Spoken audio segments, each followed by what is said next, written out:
Yes or no? If a florist in Indiana refuses to serve a gay couple at their wedding, is that legal now in Indiana? George, this is where this debate has gone with misinformation and frankly, it's just a question, sir. Yes or no? Well, there's been shameless rhetoric about my state and about this law and about its intention all over the internet. People are trying to make it about one particular issue. Ticket punch for the first half of the Monday Arena. Welcome the competitors. She is a New York, New Jersey-based attorney, legal analyst, lifestyle expert. Welcome Elura Nanos. And he is the man who needs little introduction, save for professor of international business at the University of Maryland and one who spreads his knowledge around the various issues with no fear, Peter Marisi. We thank you both for joining us here today. Thank you. Elura, I'm going to go ahead and start with you because Governor Pence says it's unfair for somebody like George Stephanopoulos to ask him a yes or a no question on this new legislation.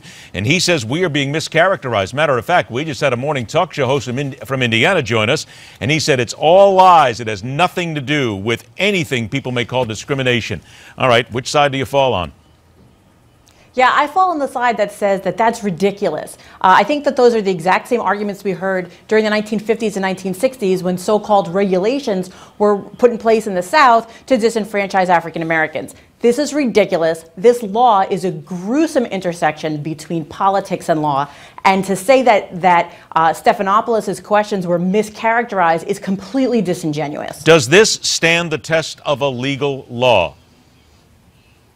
Well, the problem, it probably does, and that's precisely the problem, because it is not the text of the law that's a problem in any way. The law is facially neutral, just like many other laws. There's a federal version that has very similar components that this Indiana state law does have. The Indiana law goes a bit broader, but the real problem is the impetus behind the law, the motivation for it, and the fact that it's being set against the backdrop of gay rights laws with respect to gay marriage. The purpose behind this law is to disenfranchise homosexuals.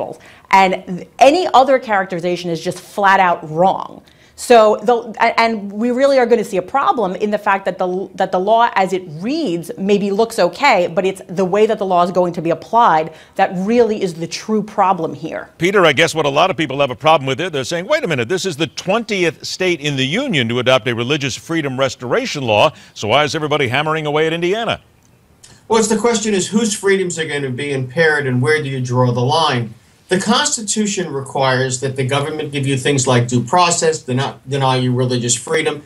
It doesn't require me, for example, to hire a contractor or to not hire a contractor to work in my home because I don't like his faith. The real problem emerges is when people act as a group through conscious parallelism, as we say in antitrust law, and deny, say, blacks access to a community by individually acting. So you have, things like the fair housing law. But I don't know what great travesty there is to the Constitution or anyone's individual rights if you don't want to sell a flower to a gay. That doesn't mean you should do that, or let's say someone like me who teaches at a state university should refuse to have them in their classes or something like that. But an individual, at some level, an individual is entitled to think what they think and to act and buy and sell, where they think appropriate. The question is, where do you draw the line? And to characterize it in such stark terms and to compare it to the 1950s when we had Jim Crow laws is disingenuous, and it basically, frankly, offends me. Well, let me ask you this. 60 seconds to go, then we'll take a break, come back. We got more to do here. But with 60 seconds, Peter, I throw it to you. What about those who say that, Peter, what about those who say that this would, that a restaurant owner could refuse to serve a gay couple simply for wanting to have a meal? Well, I think a restaurant owner ought to be able to refuse people. The real question is it the only restaurant in town? Is it a restaurant on the New York Thruway? I don't know where we draw the line on that. Obviously, the law has said they can't, federal law. But I don't know that I wholly agree with that. And I don't know that people are going to stay in business very long with those kinds of attitudes. After all, suppose I'm in a restaurant here in Alexandria, Virginia, which is a fairly progressive place, and I deny gay couples access. I think I would find that pretty quickly. Not only wasn't I serving gays, but I wasn't serving most of my neighbors. And I think probably Saturday Night Live might have got it the best. It might have been the only real funny point in their show on Saturday night when they said there'll be a new sign outside some of these businesses closed for business, which might be the next thing. What I really objected to in this segment When I weighed my case and said this is nuanced and vague, the other guest huffed at me. Okay, well, hang on a sec. I'll tell you what, Peter, I'm going to let you go ahead and address that. That's fine, but I got to take a break only because of time. Good point out. We'll come back. Peter Morisi has his moment to go ahead and answer back. Plus, we'll move on to Syria and other places as the arena continues.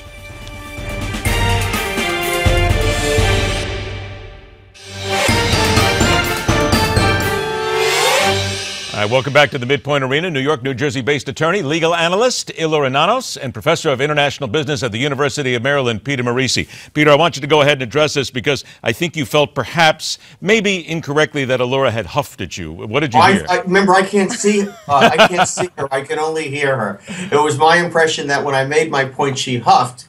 And I think that this is a vague area.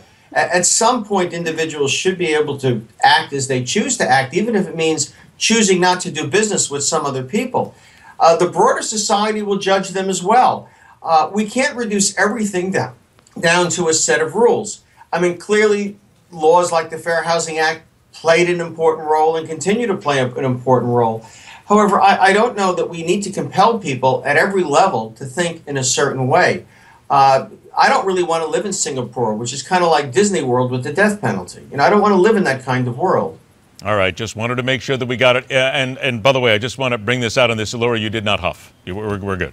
Okay. Well, thank you. I don't remember huffing. Okay, that's good. Not to say that I agree with everything. What Peter's saying, though, is true. Sometimes you hear things on the other end. You can't always see. There you go. Made sure we moved it. Let's now move on here.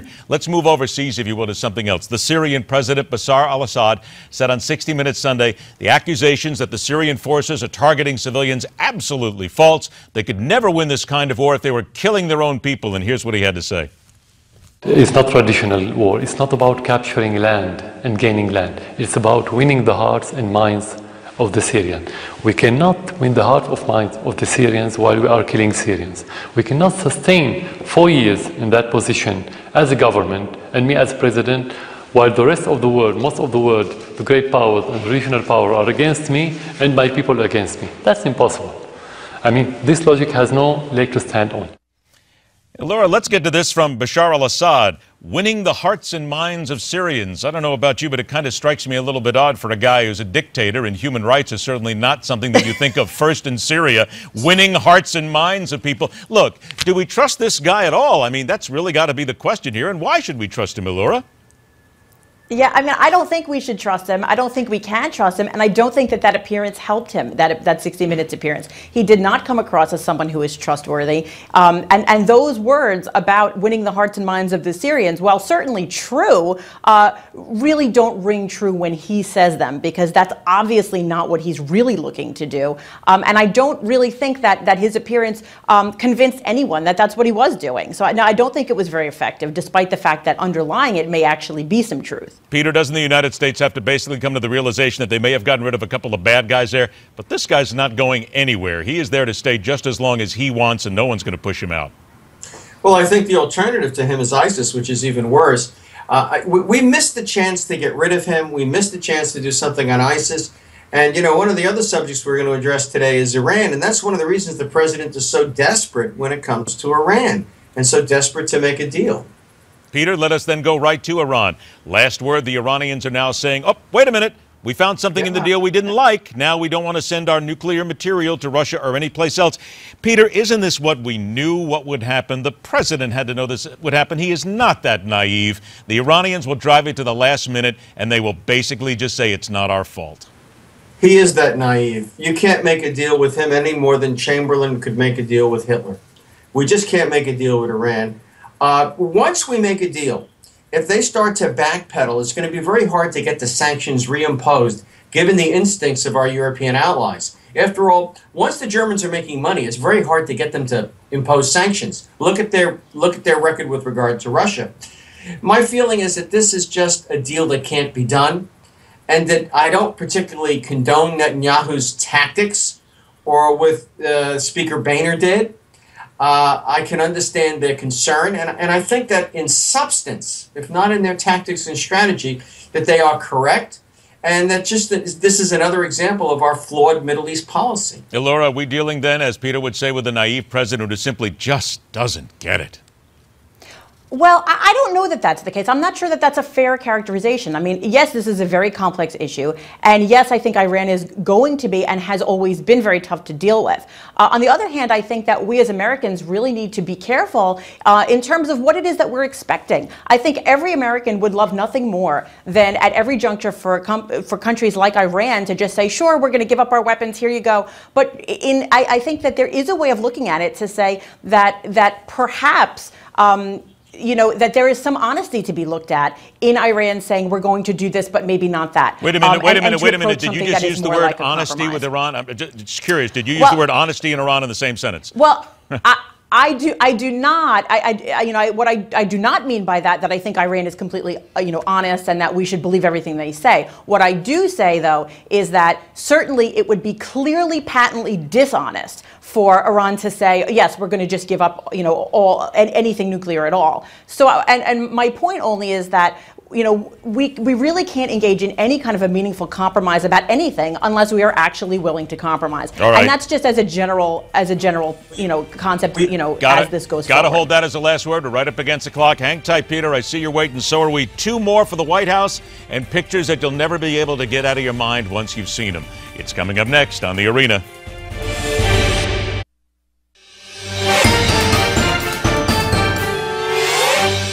Lots to cover last segment of the MidPoint Arena. Let's first of all welcome back Elura Nanos. She's a New York, New Jersey-based lawyer. I don't know how I grew up in the area. How I cannot get it out, that's terrible.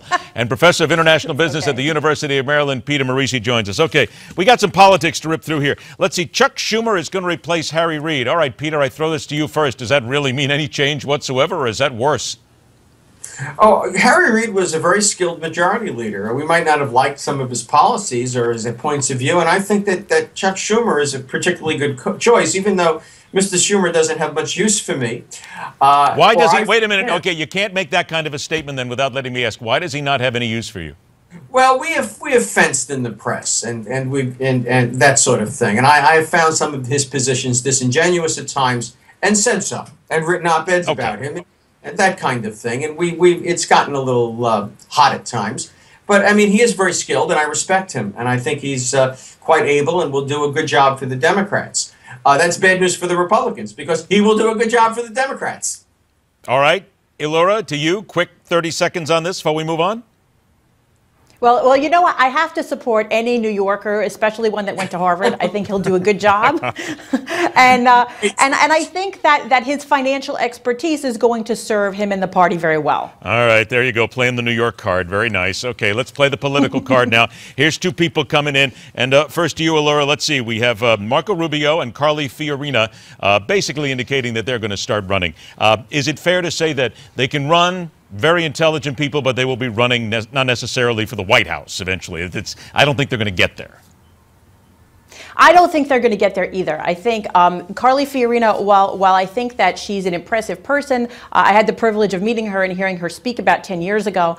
I think that her biggest claim to fame, of course, is that she ran HP for a long time. However, she would have a lot of explaining because she left that position on not the best terms. And then sort of her next big claim to fame was that she was involved with the McCain campaign and was instrumental in choosing Sarah Palin as a vice presidential running mate. So I think that she would have so much to do recovering from those 2 things that I think it would just harm her too much. With respect to Rubio, no, go ahead, I please. think with respect to Rubio, I think that the country will likely see him the way I personally see him, which is that he is intelligent, has things to offer, but just doesn't seem polished enough, just doesn't seem ready enough, and that his political agenda seems to smack a little too much of pandering to the right, and I think that it's just too much. Peter, are we missing anything on either candidate's possibilities? Well, I think Mr. Rubio has a future as a national politician.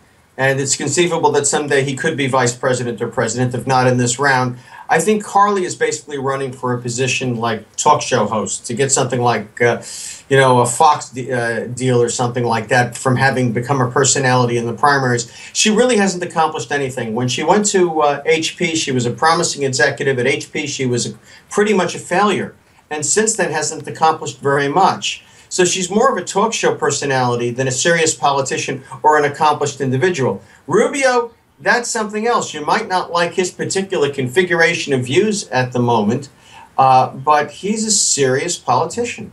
I think that's very true, too. I mean, I think he's got a future. Who knows? I don't think it's going to be 2016.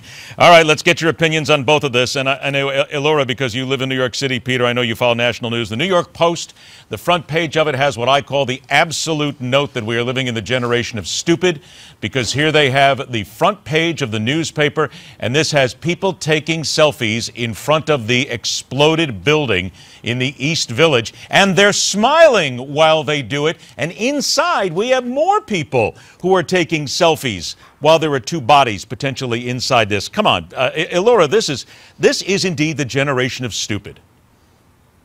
Well, I mean, yeah, and I agree with what you mean by that. I do. And I think what we're seeing is, as social media, particularly social media tied to graphics and pictures, just is everywhere and involved, you know, everyone is involved with it all the time. What we're really seeing is bad decisions over and over. Now, young people historically have always made bad decisions. It's just that we've never seen digital evidence of those bad decisions minutes after it happens. So I don't know that today's generation is any worse than past generations. What I do know is that now we're seeing it play out on social media, and that's why we're having things like the Penn State fraternity scandal, why we're having these ridiculous pictures of someone looking happy in front of a tragic site. Well, I think that's just it, too. Judgment. If I can interrupt you there for a second, and Peter, let me bring you in here as well, because that's, I think, what catches people. Sure, let's face it, everybody does stupid things when they're young, but you've got a fire in a building right behind you, and you have people smiling and enjoying it. This is just, it goes beyond the pale of just being stupid.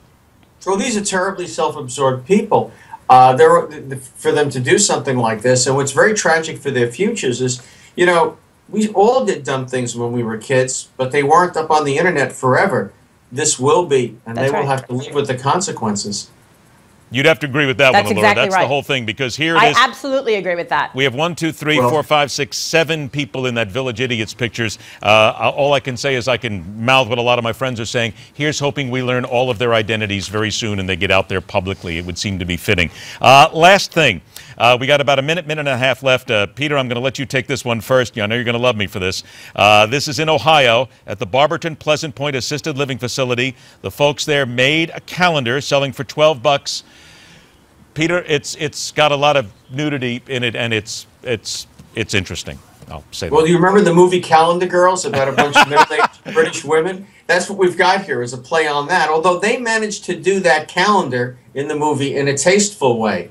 I think distasteful behavior is offensive, or shouldn't be encouraged, at least. I certainly shouldn't make a law against it. No matter what your age is. I was going to say free market. I hope he's not saying not free market here. I said you shouldn't make a law against it, okay? Well, I mean, yeah. you have no, to, I know. Look, it's cool, it's nice, whatever. It's $12. They're doing something, and they're raising money for the Esther Ryan Shoe Fund. Provide shoes for kids who attend the Barberton schools. They donated $2,000 to the fund. So I guess if you're going to look at naked people, it's good to do it for kids in their shoes, Elura, I guess.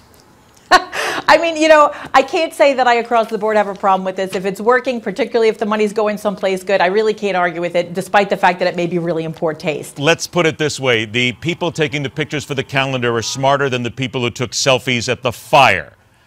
How's that one? Exactly. Okay, we got on that. Exactly. Peter Marisi, Elura Nanos, I thank you so much for being here. We'll do it again real soon. Take care.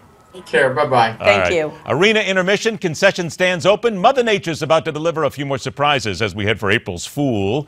Jessica Reyes steps up to the National Weather Map and explains. This Newsmax TV weather update is brought to you by eVoice. Simple, affordable, and a lot better. Hello and happy Monday. We'll start off by the Pacific coastline. Kicking things off for your week with daytime highs in the lower 60s for the most part. A lot hotter the further south you go. Yesterday in Las Vegas, daytime highs reached the mid-90s at 94 degrees, so feeling very summer-like through there. Not so much by the Great Lakes area, but a lot milder for today with mainly sunny skies in Bismarck. And speaking of showers and thunderstorms, this is very typical throughout this time of year by the Gulf of Mexico. We are dealing with that. A lot of that is extending into parts of the southeast, eastern portion of the country, especially by the Atlantic coastline. And then most of it is moving across the northeastern portion of the country for your Monday, where the further inland you go, we're getting mixed showers. So a little bit of rain and snow through there. Now for your Monday, here are some of your daytime highs.